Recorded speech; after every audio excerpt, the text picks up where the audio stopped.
Mark, you've played some pretty good running backs this month, including a healthy McCaffrey. Where does Nall stylistically, how difficult is that to prepare for him compared to some of the other guys? He's a load. I mean, yeah, he it's very difficult to tackle. I think he's unique among all those guys that you just talked about. They do such a good job with the misdirection and the fly sweep and get him in a situation where it's him and either a DB or a linebacker, somebody in an arm tackle situation, and him versus an arm is usually a bad matchup for the arm. So we've got to get multiple bodies to him and account for him obviously in the run game first and foremost, and then the fly sweep game is a part of that. Bolden, McMarion, they're doing a nice job of playing those guys off of one another right now.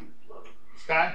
Nall's an in-state kid. He made it sound like a lot of people thought he would play linebacker in college. Do you remember recruiting him, or what was that process like? Yeah, there's a couple guys there on that staff that we know really well, and they predicted kind of some other things for him as far as position, but that's something obviously you never know until the guy's there and you work with him. But he's a versatile, he shows exactly what he is, a big, versatile athlete. In the back. Offensively, do the Beavers do anything differently with now McMarion at quarterback rather than Garrettson, or is the system pretty much the same since the switch? It's pretty much the same. I mean, there's unique aspects to each one of those guys. Seth Collins, had his unique skill set as well. I think they're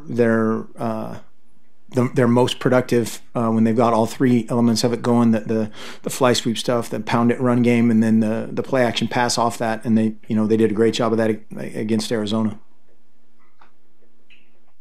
Baristan. You've been a part of a lot of Civil Wars. Is there one year or one game that really stands out as one of your favorite memories? The first thing that popped in my mind is probably not appropriate for young viewers, but the student section was chanting for the entire pregame warm-up something at Marcus, which was hilarious. It was awesome. I think they do a great job. Their crowd is awesome, and that was the first memory that popped into my mind. But no, there's been some great games, and it's obviously a great long-standing rivalry. Austin. We'll have to go back and check the tape on that pregame chant. It seems like you've been able to kind of compartmentalize things a little bit over the course of this season, where even when things weren't going well, you were able to stay really upbeat. Where did you learn that? How did you come by that ability? I don't know. I think any job, and certainly this one, and coaching in general at every level, you have to compartmentalize everything. Because there's going to be sunny days, there's going to be rainy days, there's going to be everything in between, and we have to be. I've said it 1,000 times, but we have to be in solution mode. We have to be in how to get it better mode. Pointing out something's wrong, or pointing out what might be wrong, or fanning those flames. That's very easy. It's difficult to stay in that mode, and our guys, our players, and our assistant coaches have done a great job of that. Sky? You grew up on this rivalry. Coach Anderson saying yesterday that when he's driving, he sees the O, he wants to pass that car. Does the Beaver logo incite any emotions inside you if you see it out and about? I grew up in that place, a place that was probably even more predominantly Beaver than Duck. I was always on the correct side of the rivalry, but a bunch of friends, that were Beaver fans growing up, and so I think it's just one of those things you're used to when you grow up in a state that's not geographically split. We're not a place where, hey, on this side of this river, everybody's a whatever fan. Everybody's everywhere. The back, Jason. Hey, Mark, back here. Hey, looking at back of the class, just like with your defense, 4-3, adjusting to that. Henry and some other guys have said, it's taken some time for guys to adjust to this, some different roles, different emphasis. Are you looking at your personnel now, a lot of young players, are you guys getting to the point where you can say, hey, these guys are really starting to pick it up, and we're getting the right personnel in some positions like Gary and Wayne, and Troy and on the back end with Brendan and such?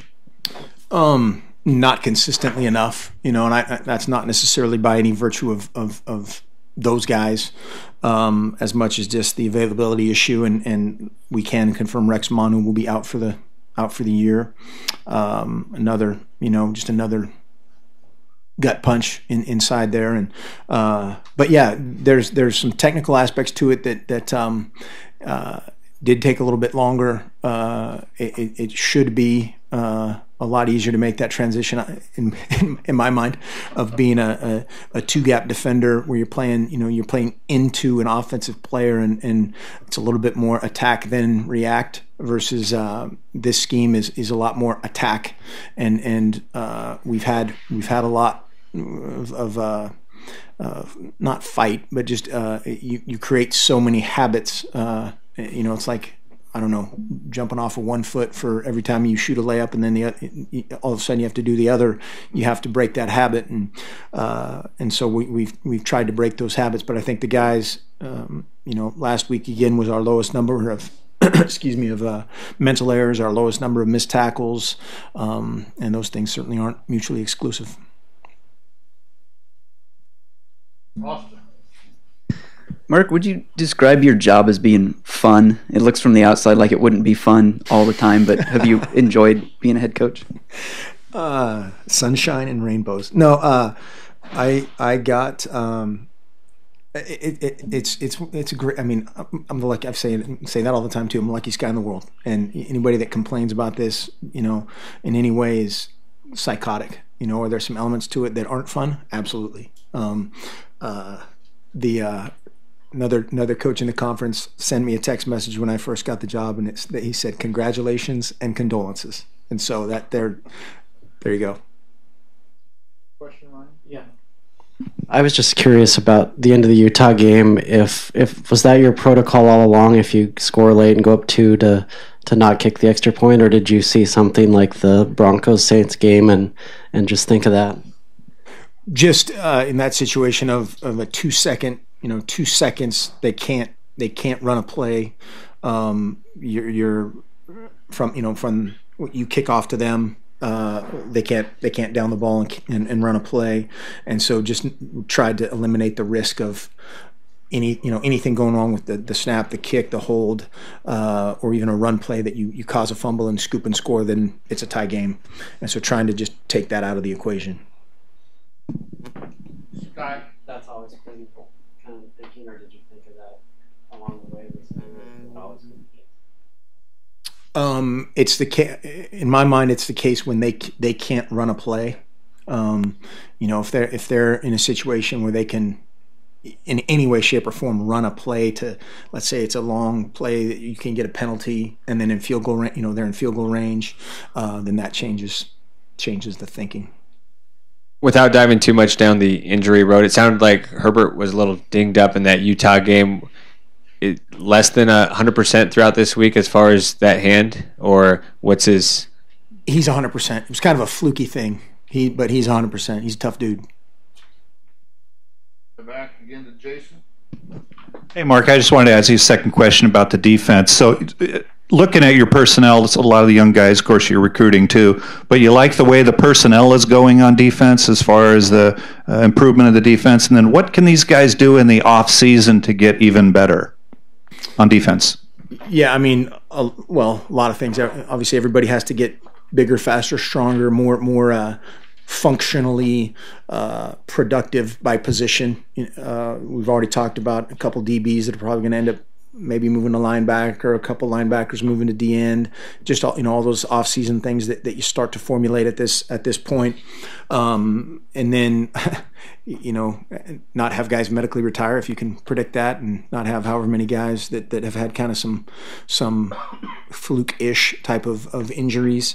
You're doing, that's when you go back and you're looking at everything. You're looking at cleats, you're looking at surface, you're looking at weight room, you're looking at all the things that could potentially lead to any of those issues, and you try to solve them as best you can. Is there still an emphasis in this recruiting period, though, to get half a dozen guys for next year that can come in or do you sure. feel like your personnel is pretty good for next year?